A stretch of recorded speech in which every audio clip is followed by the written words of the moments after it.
Tayangan di Chandra Malik Televisional CMTV dapat dinikmati pula di Chandra Malik Broadcasting.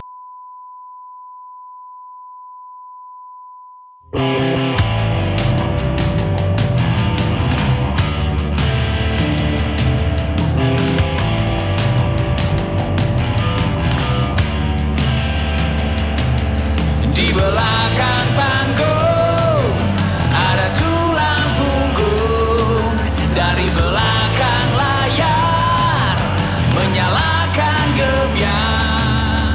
Jumpa lagi dalam program unggulan Chandra Malik Televisional Television Channel on YouTube, Punggung Panggung CMTV.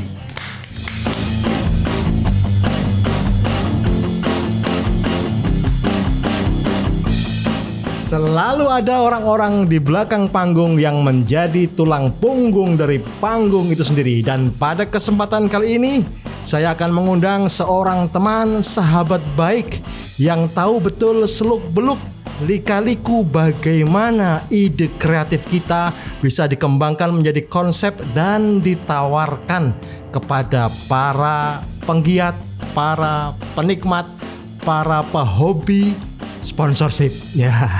Karena belum tentu ada dana, ada uang, tapi mau mensupport, mensponsori kegiatan-kegiatan kreatif kita.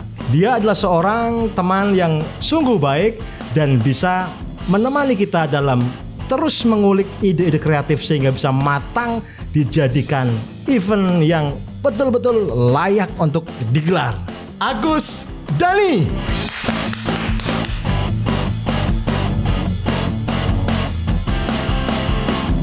Assalamualaikum warahmatullahi wabarakatuh. Waalaikumsalam warahmatullahi wabarakatuh, Gus Chandra. Mang Dani, apa kabar? Kabar baik, Gus. Alhamdulillah. Perjalanan spiritual masih terus berlanjut ya? Insya Allah. Alhamdulillah. Mang Dani, di sela kesibukan, Mang Dani terus berkreasi bersama teman-teman yang memang kreatif nih. Nah, era pandemi ini, era wabah COVID-19 ini, teman-teman pengennya tetap kreatif, tetap punya event yang bisa terus diselenggarakan. Kira-kira Mang Dani ada usulan bagaimana teman-teman supaya bisa mengemas ide-ide mereka ini? Begini, Gus. Sebetulnya agenda kerja tahunan itu disusun di akhir tahun sebelumnya. Oke. Agenda pandemi corona ini nggak saya masukin ke agenda karena belum ada indikasi bakal terjadi corona. Iya, betul. Ya, akhirnya kita bikin agenda itu di akhir tahun 2019 dan alhamdulillah sampai dengan bulan Maret kita masih mengerjakan beberapa agenda yang sudah kita bikin. Ya. Di pertengahan Maret terdapat musibah luar biasa internasional COVID-19 kayak begitu. Ya.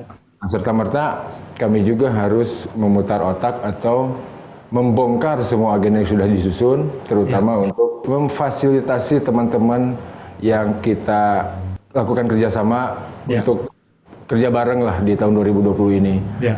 Idenya sebetulnya sangat sederhana. Di bulan Maret itu kan sebenarnya menuju ke hari kemenangan, itu bulan puasa dan lebaran itu. Teman-teman pastinya juga butuh sesuatu untuk dibawa ke keluarga, ke mana, dan ya semacam ada stimulus lah untuk macam lebaran. Ya. Akhirnya kita bikin kegiatan yang melibatkan mereka semua untuk ikut serta di program kita. Boleh dikatakan ini agak bocoran dikit. Ya. Bobot marketingnya bahkan boleh dibilang tipis. Sangat tipis sih mungkin malah ya. Tapi kita punya teman dan kita juga wajib untuk bekerja sama dengan mereka lah. Ya, ya. Untuk menjadikan pandemi ini hikmah dan endingnya di hari kemenangan ada sesuatu lah buat keluarga gitu. Oh iya, iya. Dan itu tercapai ya, Kang ya? Ya. Iya. Artinya dari pihak Mang Dani tidak semata-mata memikirkan profit atau market atau keuntungan perusahaan saja, tapi lebih dari itu menganggap teman-teman kreatif ini sebagai bagian dari keluarga ya? Ya, betul. Karena semangat dari brand kita itu adalah kebersamaan, satu keluarga, dan berbeda-beda bersama-sama lah. Satu senang, semua ikut senang gitu lah, Gus. Ya, sekarang Mang Dani baru senang atau baru sakit? Kelihatannya? Ini gara-gara make up aja mungkin agak sedikit ceria, padahal kami itu baru melakukan perjalanan cukup jauh lah dari Jawa Tengah. Oh, sudah beraktivitas non-online ya? Sudah mau nggak mau harus tetap turun ke lapangan ya? Iya, mesti kayak begitu. Karena kan kami juga mesti tahu market di lapangan seperti apa setelah pandemi ini. Kalau boleh diperjelas secara lebih detail, perubahan-perubahan apa saja yang kemudian dilakukan dari program-program yang tadinya live, off air, kemudian semuanya harus berubah menjadi live on air atau bahkan taping dan lain sebagainya. Otomatis kami harus banting setir dengan agenda yang sudah kami kerjakan 2019 kemarin. Ya sekarang mungkin salah satu output teman-teman berkarya itu ya di on air seperti sekarang ini, Gus. Ya, sebetulnya kegiatan yang melibatkan Gus Chandra juga kan sebetulnya berkendala dengan itu, betul kan? Dengan teman-teman yang lain juga, kemarin juga biasanya kan reguler kita bikin semacam kegiatan di bulan puasa itu berupa sahur nikmat on the road, terus apa-apa. Ya akhirnya kita harus banding setir dan memang salah satu outputnya ya kita harus melewati on air kayak begini, Gus. Iya, iya. Salah satu keuntungan yang kami peroleh ya pada akhirnya kami memiliki studio, Mang. Mau nggak mau harus bikin studio. Ya. Alhamdulillah. Tapi sepertinya ada beberapa alat yang kurang nih, Mang. Perlu dilanjutkan. Kode keras itu. Kami juga alhamdulillah punya studio, Gus. Punya studio kami juga ya, studio foto lah kecil-kecilan. Tapi tidak semua teman-teman kita ini siap dengan perubahan yang sedemikian cepat itu. Nah, langkah-langkah dari Mang Dhani untuk mengajak mereka mau nggak mau terpaksa atau sukarela segera mengubah perilaku hidup dan perilaku berkesenian ini bagaimana? Sebetulnya pas begitu pandemi melanda dunia internasional, terutama Indonesia, kemunculan pertama dari teman-teman musisi yang kita sering melakukan kerjasama adalah tingkat kekhawatiran yang sangat tinggi. Ya. Karena seperti kita tahu, pandemi ini membuat tahun Parno internasional. Betul, ya. Dengan kayak begitu, penerjemahan tentang COVID ini masing-masing orang pasti berbeda. Ya. Kalau kami sih melakukan pendekatan ke teman-teman, lebih ke memotivasi teman-teman bahwa sebenarnya corona itu hal yang biasa lah. COVID ini hal yang biasa, seperti flu biasa lah. Justru dengan kekhawatiran yang berlebih, imunitas tubuh kita akan menjadi turun, otomatis penyakit mudah turun. Nah dengan kayak begitu, yuk kita kerjasama sama kita yuk, biar Parno kalian hilang, ayo. Iya. Lebih kayak gitu sih, Gus, karena kan komunikasi kami dengan teman-teman yang sering kerjasama itu bahasanya udah bahasa teman aja gitu, Gus. Iya. Jadi lebih mudah gitu. Seharusnya Mang Dhani tahu betul bahwa saya juga menerima jasa konsultasi spiritual. Untuk meyakinkan teman-teman tuh butuh juga kita bikin kontrak itu, Mang. Iya, nomor WhatsApp saya kan masih dipegang Gus Chandra. Kenapa nggak dibikin redaksionalnya untuk saya publish gitu? Udah terlambat ya teman-teman, udah bisa adaptasi sekarang ya. Gus, tapi ada sedikit catatan, Gus. Kaitannya dengan agenda yang sudah kami bikin 2019 itu kan melibatkan semua musisi dan tidak hanya musisi. Di belakang itu kan ada kru, Ya. genset, lighting, stage dan lain-lain. Ya. Untuk saat ini, terus terang kami masih belum bisa menemukan jawaban untuk memfasilitasi mereka untuk mendapatkan sesuatu yang lebih di pandemi ini gitu. Kalau misalnya ada semacam ide untuk membantu mereka lah, istilahnya membantu mereka, boleh di-share ke kami lah untuk. Ya, Anda bicara pada orang yang tepat sesungguhnya. Karena itulah dibikin program Kejebak. Punggung Panggung. Punggung Panggung adalah program yang semata-mata disemangati oleh niat baik, menghargai peran dan jasa orang-orang di belakang panggung. Ya. Karena mereka mau tidak mau diakui atau tidak adalah tulang punggung dari panggung itu sendiri. Betul. Nah, saya sempat terbesit ide yang saya sampaikan kepada narasumber program Punggung Panggung CMTV sebelumnya, bahwa teman-teman kru, khususnya kru band ya, mereka memiliki keterampilan bermusik yang luar biasa, Mang. Betul. Ya, mereka bahkan mungkin bisa jadi lebih ahli di bidang musik tapi memilih berada di belakang panggung. Setuju. Bisa jadi suaranya emas, merdu dan lebih merdu dari Chandra Malik. Setuju. Setuju. Mari kita bikin semacam kru konser.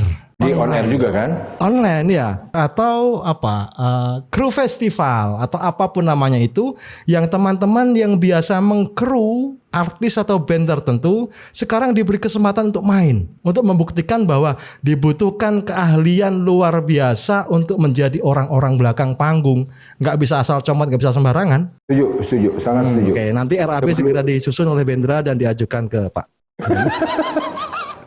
Setuju. Terlebih dari itu kita juga mesti mengenalkan ini tuh sosok ini tuh mewakili kru siapa, sosok ini mewakili kru siapa. Betul. Karena yang kita lihat bareng-bareng ketika soundcheck dan lain-lain, mereka tuh sangat paham dengan teknis dan kemauan si talent yang bersangkutan. Iya betul. Ya, betul. Dan tidak tergantikan, Mang.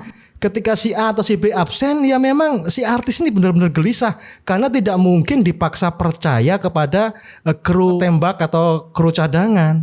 Setuju. Jadi semata-mata untuk menghargai mereka, layaklah kita ini membuatkan sebuah program atau sebuah acara juga untuk menyadari bahwa mereka menjadi bagian yang tidak terpisahkan dari dampak pandemi ini. Oke, itu dari sisi kru musisi yang tampil di panggung. Yang di belakang panggungnya lagi, misalnya kru genset, kru lighting, apakah perlu juga dilibatkan? Nah ini untuk satu ide, satu RAB biasanya, Mang. Inilah enaknya ketika narasumber adalah orang-orang yang bisa mengambil keputusan atau 50% ke atas lah akan disetujui, maka saya akan percaya diri menyampaikan ide-ide itu. Aduh.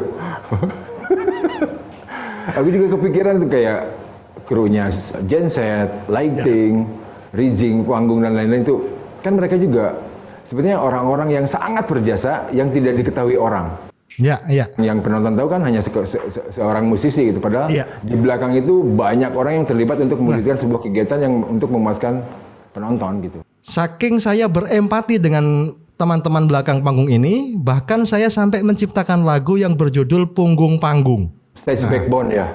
Iya. Kalau bahasa Inggris itu stage backbone. Punggung panggung ini benar-benar penting karena mereka tulang punggung dari panggung itu sendiri. Nah, mungkin perlu juga mereka bisa dilibatkan dalam kru konser itu, tapi dipertontonkan aktivitas mereka ketika setting. Bagus, ide yang sangat keren itu. Oh, kalau berurusan dengan Chandra Malik mana pernah Mang Dhani mendapatkan ide-ide kacangan kaleng-kaleng? Pernah kecewa saya kalau melibatkan sampean Gus. Ben, perpanjang punggung panggung, Ben. Aduh, tiba-tiba Meksiko kok nggak denger ya? Bentar. Pertama itu, mereka diberi space, diberi part gitu ya, mungkin satu segmen tertentu tentang bagaimana mempersiapkan pemanggungan. Pertama itu, kemungkinannya. Jadi digabungkan dengan kru konser. Yang kedua, mereka dibikinkan program tentang kelas atau tentang kliniknya atau tentang bengkelnya. Bagaimana memperlakukan sound system, bagaimana memperlakukan lighting, bagaimana memperlakukan stage, apa saja yang what to do don'ts-nya apa saja. Itu selama ini kita penonton, kita orang-orang luar panggung tidak tahu, tidak mengerti sehingga kurang memberikan penghormatan yang baik, Mang. Setuju. Sudah saatnya kita mengenalkan siapa mereka.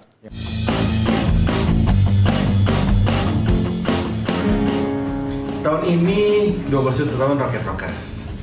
Sejak 17 Agustus 99 kita berjalan sampai 13 Agustus 2020 dan semuanya itu kayaknya nggak mungkin tanpa orang-orang yang ada di balik layar, yang ada di bawah panggung, yang ada di atas panggung, yang ada di depan pinggir panggung. Nah, Tim produksi off-air, tim produksi recording juga, belum teman-teman yang ngurus merchandising juga. Panggilannya adalah Rocket Rock Crew. Ya. Nah, ada Rocket Rock Family, Rocket Rock apa lagi? Rocket Rock Merch. Rocket Rock Merch. Terus sebutannya apa lagi, Song? Rocket Rock Friends. Rocket Rock Friends. Yang pastinya beberapa teman-teman mungkin melihat kita di atas panggung dengan begitu gagahnya, dengan loncat-loncat kesana kesini, tetapi di belakang ada yang berkeringat banget, ada yang kerja keras banget. Untuk menghasilkan sesuatu penampilan yang spektakuler. Wah, bukan hanya di dunia nyata, tapi konten-konten kreator untuk Rocket Rockers yang sekarang kalian saksikan itu karena kerja keras tim yang ada di belakang. Pokoknya di Rocket Rockers ini bukan cuma kita tidak menganggap band ini cuma band aja, kita tidak menganggap band ini sebagai perusahaan aja, Cuman ladang bisnis aja untuk cari uang aja. Ya. Tapi di Rocket Rockers ini Lebih kita dari itu. menganggap semuanya adalah keluarga.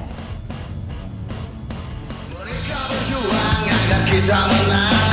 Mereka berjuang agar kita senang. Berbagi peranan dalam pertunjukan, menjadi terdepan meski tanpa sorotan. Di belakang panggung ada tulang punggung. Dari belakang layar menyalakan gebiar.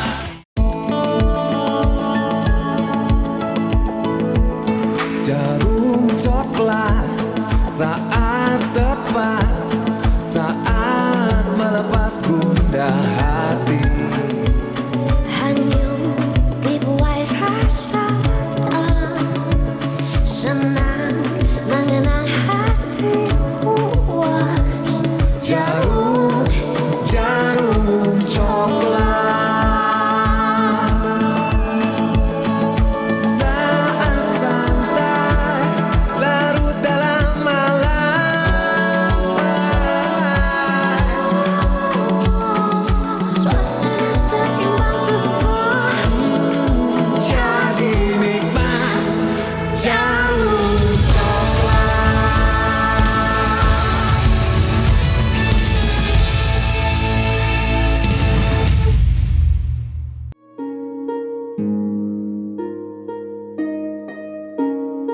Aku akan menyayangi tetap seperti sejak dulu.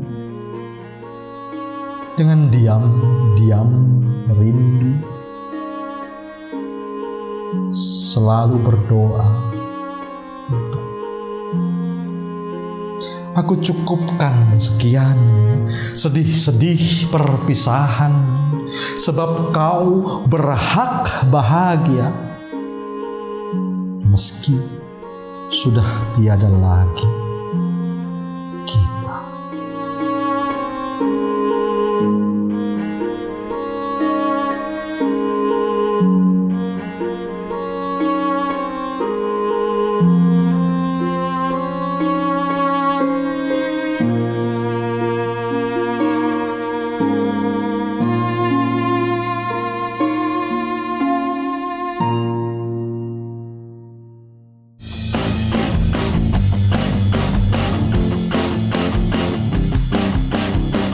Satu ide tambahan, ini gratis tidak apa-apa. Kita sama-sama tahu orang lapangan bahwa sebagus apapun panggung itu disiapkan, sebagus apapun pula artis atau band atau kelompok kesenian itu mempersiapkan diri, kalau pada hari H-nya tiba-tiba turun hujan, selesai itu. Nah, mungkin perlu juga dibuka klinik dukun pawang hujan. Pawang hujan ya. Oh iya Gus, tahun lalu selalu reguler tiap tahun itu kan mengirimkan band ke sebuah negara di Eropa sana kan Gus. Ya. Nah kebetulan tahun 2019 kemarin itu saya nggak ikut ke sana. Oke. Dua tahun betul-betul sebelumnya saya ikut ke sana. Oke. Nah, kemarin itu pas begitu 2019 di sana itu kebetulan terjadi badai. Oke ya. Itu berdasarkan perkiraan cuaca di Hamburg waktu itu. Ya. Terus akhirnya untuk preventif, untuk jaga-jaga, akhirnya panitia semua men-stop semua stage. Ada sekitar 12 stage dan harus dikosongkan karena antisipasi sekira ada perkiraan cuaca.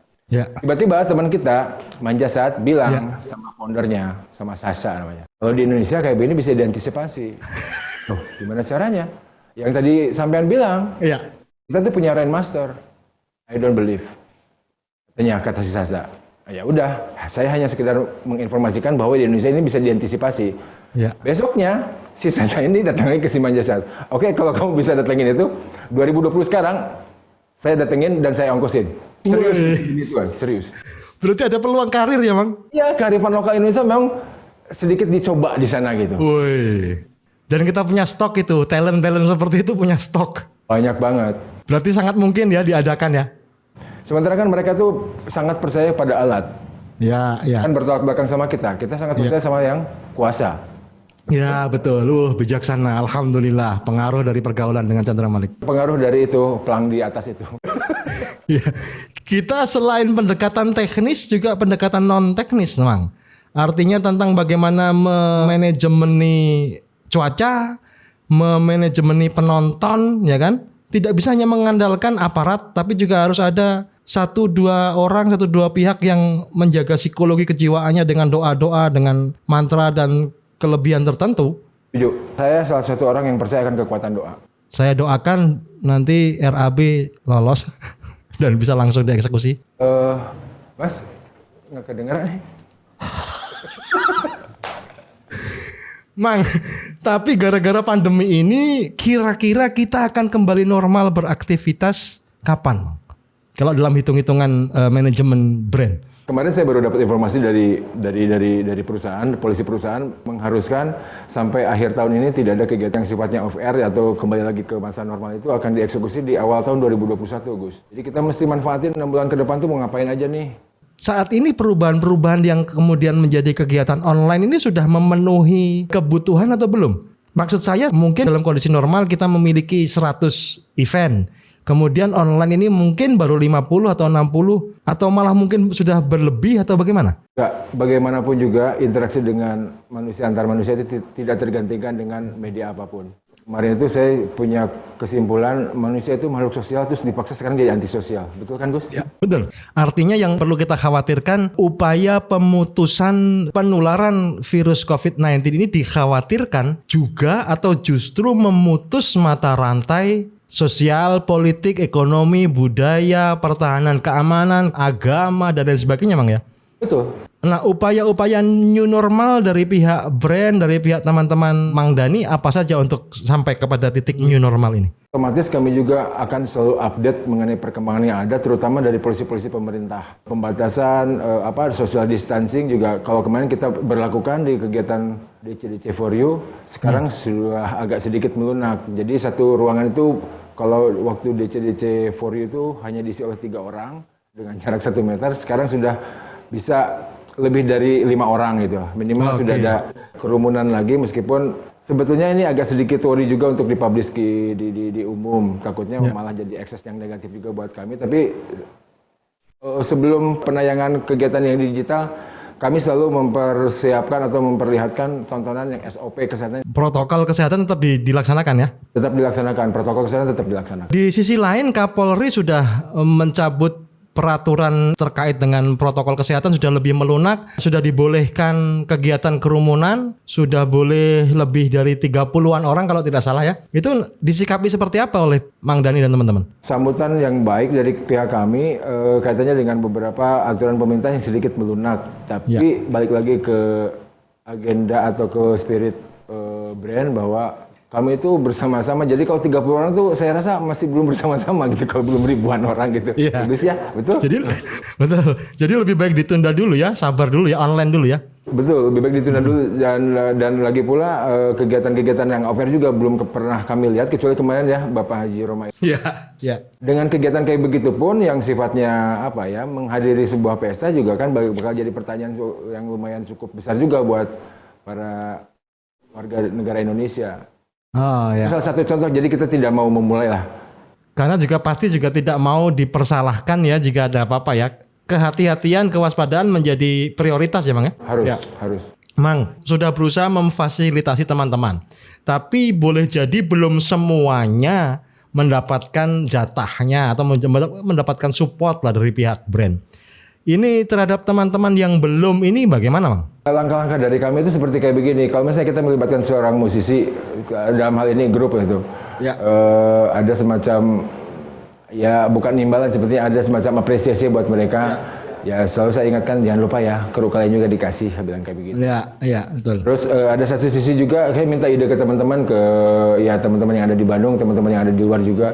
Kira-kira bantuan apa sih yang mesti kita kasih ke mereka ketika mereka terkena dampak seperti kayak begini. Sementara ini idenya belum ada, Gus. Kalau misalnya bisa sumbang ide seperti apa untuk bantuan ke mereka, dengan sangat terbuka kami terima idenya. Selama itu masih bisa dilaksanakan, selama itu sesuai dengan kemampuan kami, silahkan Gus. Tadi sudah ada kru konser, kemudian ada kru produksi ya. Mungkin satu lagi Mang, teman-teman yang dibikinkan atau yang disupport program oleh pihak brand, itu diminta di bagian belakangnya mencantumkan rekening donasi. Bisa jadi kayak begitu. Rekening donasi yang dapat dipercaya dan dipertanggungjawabkan, kemudian disalurkan oleh pihak yang kompeten kepada teman-teman yang terdampak itu, Mang. DCDC peduli gitu ya? Iya, betul. Ya. Bisa jadi itu ide baru juga buat kami. Bisa juga dilaksanakan selama itu masih bisa sesuai dengan kemampuan kami dan memang peruntukannya jelas untuk mereka gitu. Ya, betul ya. Tentu saja sampai akhir tahun kita menunggu tidak ada kegiatan off air, padahal kita terbiasa berada di depan ribuan penonton. Ya. Apakah pihak brand juga merasa perlu untuk membuat program-program tertentu untuk konsultasi psikologi teman-teman? Ini kita tidak bisa menduga dampaknya loh secara psikologis, Mang. Ketika teman-teman dipaksa di rumah, dipaksa cepat beradaptasi dengan kegiatan online, tapi siapa tahu kedalamannya yang selama ini sangat sering, sangat mudah bertemu dengan banyak orang, tiba-tiba harus membatasi diri. Mungkin dari pihak brand perlu memikirkan juga program-program yang tidak perlu on air, tidak perlu online, tapi semacam ada pertemuan-pertemuan via Zoom atau via apa gitu ya, yang mengajak teman-teman ngobrol, sharing, curhat, melampiaskan beban-bebannya, yang itu bisa kita jadikan untuk semacam pembinaan psikologi teman-teman. Bisa jadi kalau implementasi programnya secara resmi bisa jadi seperti kayak begitu, Gus. Saya sangat setuju dengan program tersebut. Ya. Tapi di satu sisi juga di lain pihak juga telepon saya 24 jam nyala. Ya. Jadi kru-kru panggung atau siapapun juga yang sudah tahu nomor saya, dengan banyak juga nih, ada puluhan juga teman-teman produksi yang japri ke saya seperti apa kayak WhatsApp dan sebagainya gitu. Ya dari situ juga momentum untuk memberi motivasi buat mereka juga gitu, apalah gitu. Sekarang kan obrolan-obrolannya kan obrolan-obrolan teman gitu. Mungkin beda karena bukan forum, karena japri. Kalau forum terbatas saja 10-10 gitu ya. Dikumpulkan dalam satu layar, kemudian satu orang curhat, 2 orang curhat, 3 orang curhat, saling berbagi pengalaman selama di rumah. Ya sisi manusiawinya dikeluarkan, bahwa mungkin ada tagihan, bahwa mungkin ada beban pembayaran, bahwa mungkin ada apa. Terus setelah saling berbagi pengalaman itu, ya kemudian sama-sama memberi saran, memberi masukan, tawaran solusi dan lain sebagainya yang sifatnya kekeluargaan, bukan event tapi program yang membuktikan bahwa kita ini memang menomorsatukan kebersamaan gitu, Mang. Ditunggu programnya. Wih, siap. PN3 PN kita dapat.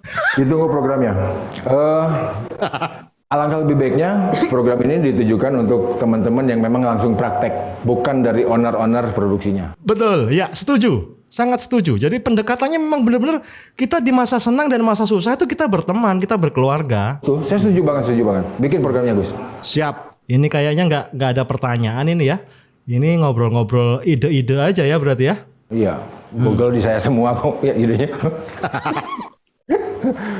Itu Gus. Sebenarnya teman-teman ini kan teman-teman kreatif ya, tapi kemudian ketika dihadapkan pada sumbatan yang sifatnya masif, terstruktur dan sistemik bernama pandemi, ya mau nggak mau mereka merasa bukan kehabisan ide sebenarnya, tapi mampat saja sehingga tidak tahu harus berbuat apa. Ya. Ya kita harus bersyukur kita diberi kesehatan ya, karena kita diberi kesehatan dan kita masih diberi kesediaan kerelaan memikirkan teman-teman yang terdampak walaupun sehat-sehat saja, itu sebuah anugerah, Mang.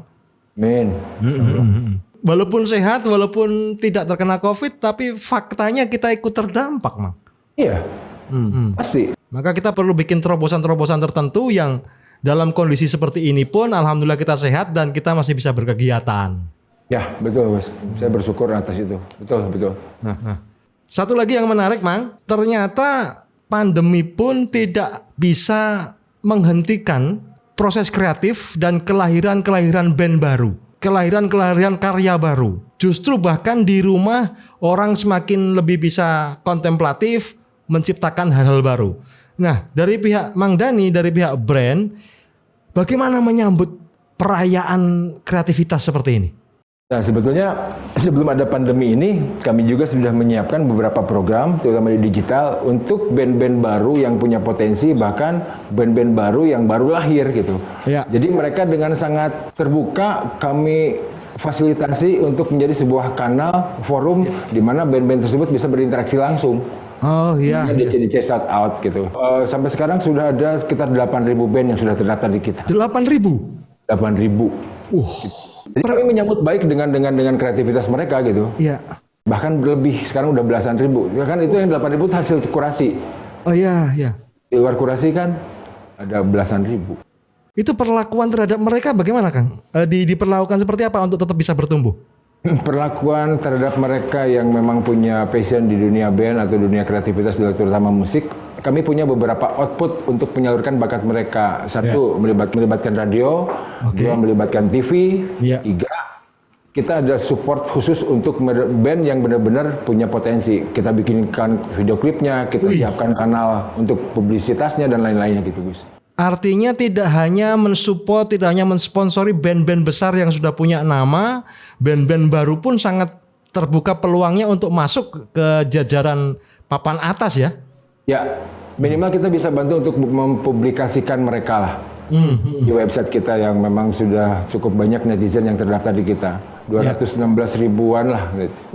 Luar biasa ya. Ya minimal 10% dari mereka nonton mereka kan lumayan cukup juga dapat exposure band-band barunya itu kan. Betul.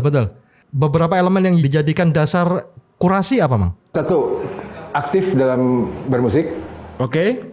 Kelihatan dari sosial medianya. Dua, aktif dalam sosial medianya. Tiga, aktif dalam mempromosikan dirinya sendiri. Keempat, yang pasti itu musikalitasnya yang memang benar-benar oke. Oh ya, ini pesan penting bagi para pemula, para beginner ya untuk bisa berkarya ya. Betul. Peluangnya seperti apa ketika 4 kurasi ini lolos semuanya? Mereka akan diperlakukan tadi mendapatkan fasilitas akses ke publikasi radio, kemudian televisi, website, Terus dibikinkan video klipnya bahkan. video klip bahkan. Produksi lagu berikutnya mungkin single atau album berikutnya sangat mungkin ya? Sangat mungkin, sangat mungkin. Atau mungkin diikutkan klinik ke teman-teman yang lebih senior juga sangat mungkin ya? Kolaborasi bahkan mungkin ya? Kolaborasi bahkan dipertemukan untuk membuat konsep baru tentang bermusik sangat mungkin. Pernah kita coba juga beberapa kali dengan melibatkan band baru dan band lama. Band-band yang established lah gitu. Iya, iya. Itu dari sisi brand sendiri sebenarnya keuntungannya apa, Mang? Ada. Makanya kan balik lagi ke spirit brand itu. Iya. Bahwa kita tuh bersama-sama, satu keluarga dan lain-lain. Itu artinya lebih kepada keberkahan ya, profit spiritual ya? Ya, ya betul. Saya adalah orang yang percaya akan kekuatan doa. Iya. Gitu. Iya. Karena belum tentu brand lain atau sponsor lain bahkan melirik saja belum tentu mau ya. Betul, betul.